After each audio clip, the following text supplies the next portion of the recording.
So karon mga angkol, sa kahon na taning bukid sa likod mga angkol, mao ni ang gitawag og Mount Sidji Barge mga angkol nga. Isa po di sa kinatas-an diri nga patag diri sa Davao mga angkol.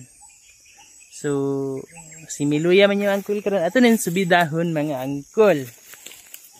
Ini mga angkol oh. Wala tay tour guide diri mga angkol kay sariling sikap ra gid ta diri.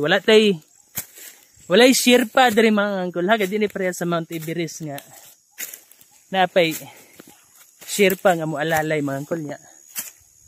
Diri mga angkol dapat dili jud ka si Miluya diri mga angkol kay basig takilid ka di sa pangpang mga angkol. Subida di jud gani. So let's go mga angkol. Ay lang mo guban mga angkol, tanaw lang mo mga angkol.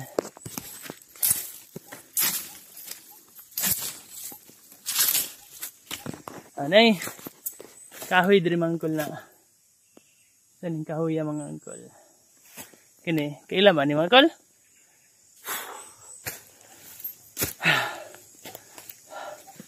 So, bida ta mga angkol.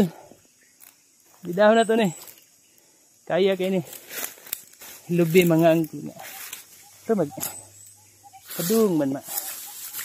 Ya, taps. Action na takilid. So, bida ta mga angkol. Muna Mount Sidji Barge mga angkol niya. Kinahanglan yun ako ng abuton ang tumuyan ni mga angkol kay. Basin ako pa'y first Pilipino nga makaabot ani sa summit mga angkol. Ha?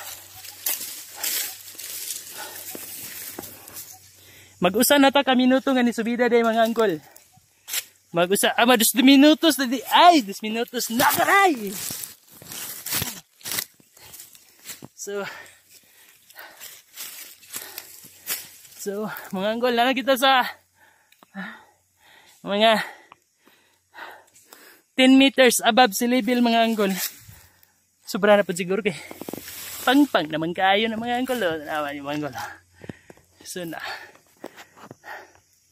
Ito itong Camp 1 diya mga angkol, Camp 1. So, ay kuan diri mga angkol kay wala gitay Sherpa diri mga angkol na modalas to ang kuan.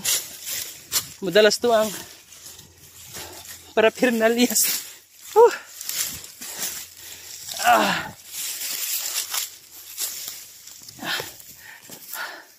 Suportahin ko ninyo mga angkol kay basig ako pa jud ang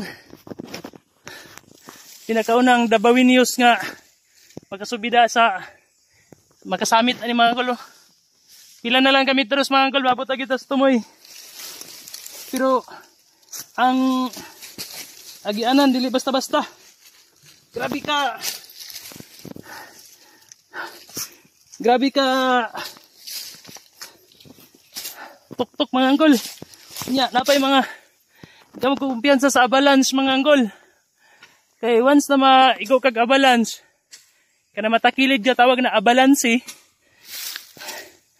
Kana ma-avalanche ka mga angkol. Dito di ka sa likod po nito.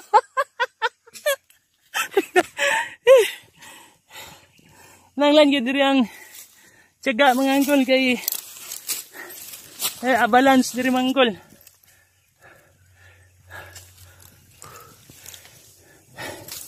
Kay mawad-an kag avalanche diri mga angkol brag. Dito juga sa kangkungan pulutin mga angkol. So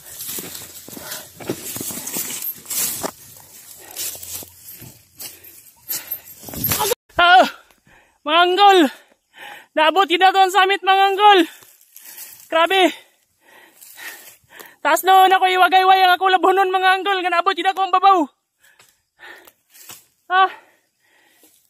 20 metros above sea level rin si mga angkol kabukid. Oh. Na ito. Davao City na sintro. May namidris bukid. Atong hurnal ng mga angkol sa tatay. Tay, okay ra ka na tay? Okay ra kayo.